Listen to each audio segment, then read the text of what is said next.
And with all those images out of Texas front and center, we wondered how would we fare if a storm slammed us and river levels rose. KGW's Christine Pitawanich is live in northeast Portland.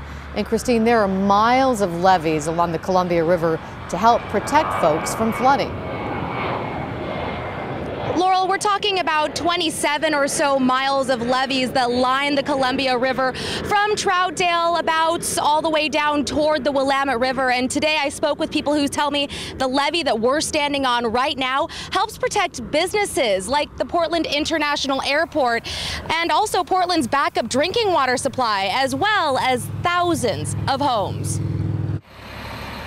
Record rain and massive flooding in Texas has meant utter devastation. My heart goes out to the people in Houston. For Mary Helen Kincaid, seeing what's happening in Houston is gut-wrenching, but it's also making her think about her own home. We'd all be underwater. Kincaid is a part of Levee Ready Columbia, a group aimed at maintaining area levees.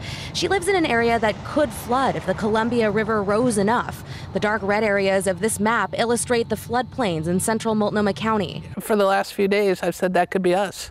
I mean, if something catastrophic happens. Something catastrophic, like the last big flood in the Portland area, the one that hit Vanport in 1948. Houses literally floated away. 15 people died. We don't know what's happening with weather patterns. We want to be prepared for the worst. Corky Collier with the Columbia Corridor Association says officials are trying to be as prepared as possible, maintaining the levees that are built up with sand and other material. But a levee is basically a ridge that holds the floodwater back.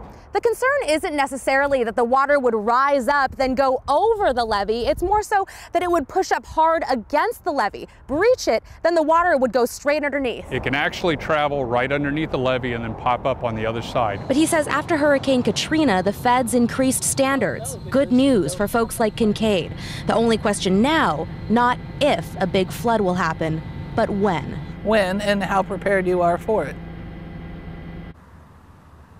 Kincaid says she has faith the levees will hold. County officials agree. They held back in 1996 when river levels got dangerously high.